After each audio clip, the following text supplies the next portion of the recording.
Magandang buhay sa lahat mga kagre. Ginabi na tayo, no? Ngayon po i-demonstrate ko sa inyo yung paggagarap ng 2-in-1. Second na ito eh. Yung nauna na-advance ko lang na ng January. Pero hindi nag-fail yung unang yun. At ito yung susubukan ko. Ito yung perfect timing para sa akin. Although dapat ay hindi medyo wag mong gagawin siya ng gabi, ng hapon, ng umaga pala. Kailangan po ibalutan mo ng kawang lang ito para madali siyang kalasin. Kalasin agad ang gusto yun. Nahakab po kasi ito. Yan umakab na agad yun pag ganun. Yan, ikawang na natin. Tapos ito po ay yung lalabas na po yung suloy. Baka sakaling makachamba na tayo ngayon. Subukan na natin. Cleft grafting po ang ating style na gagawin. Yan o. Huwag nyung gagawin siya ng naulan.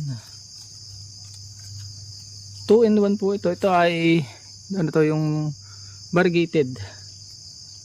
Baka sakaling makabuhay na tayo ngayon. Loobin nawa ni Lord. God bless you. Yan. Ating punasan agad. Punasan natin. Kung walang basahan, edi yung damit mo na. Wala eh. Labhan mo na lang. Yan o, kita nyo. Si kagre. Yan o.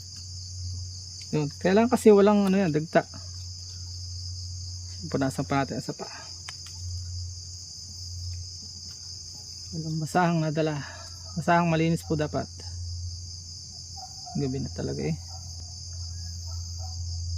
Yan. Sa gitna dapat. Center. Yan. Kunti lang na. Wala. Nawanan Diyos itong ating second trial. Actually may trial ako sa chisa. Ay para magsasucess naman. Hopefully. Doon lang naman tayo, try and try.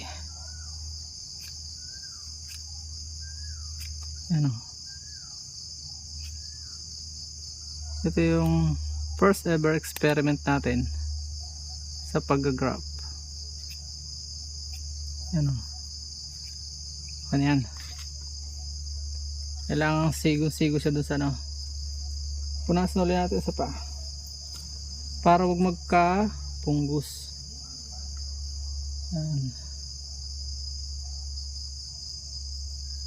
Isagad natin ang salpak.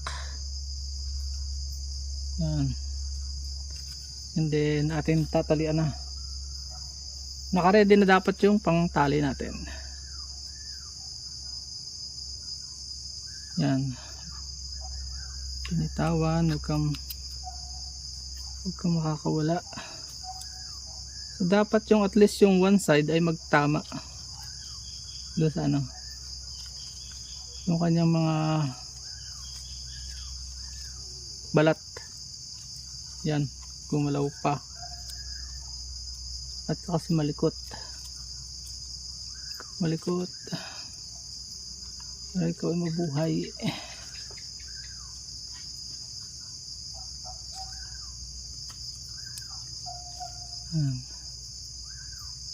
Likot eh.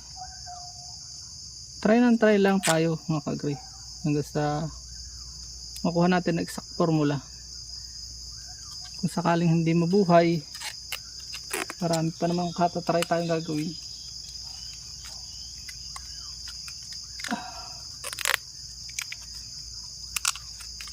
Yan.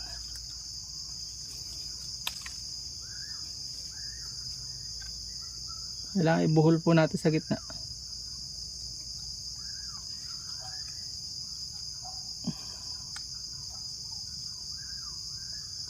Maselan itong chiko. Mas gusto ko po itong mangga. Dahil sa mangga ay 99% buhay. Tapos ang gagamitin po natin yung ice candy lang. Ako magsisilab pat magtatanim ng kalabasa din sa bundok. Grabe ang sakripisyo. Kung hindi man yan tumuloy, may sasanga naman, mapapababa yan. Multipurpose tong ginagawa natin. Trial nga po ito eh. Hopefully, mabuhay siya. God bless you. Mabuhay ka. Kung yung binilang ko nakabuhay ka, bakit hindi ako mabuhay? Paras lang naman kami may kamay, di ba? Try and try lang tayo. Bubuhol natin na isang buhol lang. Medyo pahirapan itong ano to. Talagang palakihan na lang ng pananampalataya dito. Yan. Okay. Ganyan lang po yung ano niya.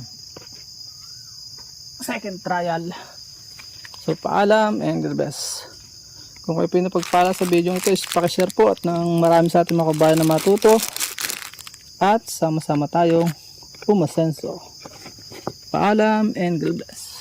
Please support all Filipino vloggers. Pakita natin sa model kakasibang lahing Pilipino. Ito ay pagkatapos pupunasan natin to. Tapos ihasa natin and then tuyuin at saka itago para hindi po kalawangan. Ito may 20 years old na ito. Itong ginagamit kong ito. Pamana pa nagbibianan ko ito sa akin. So paalam and God bless po.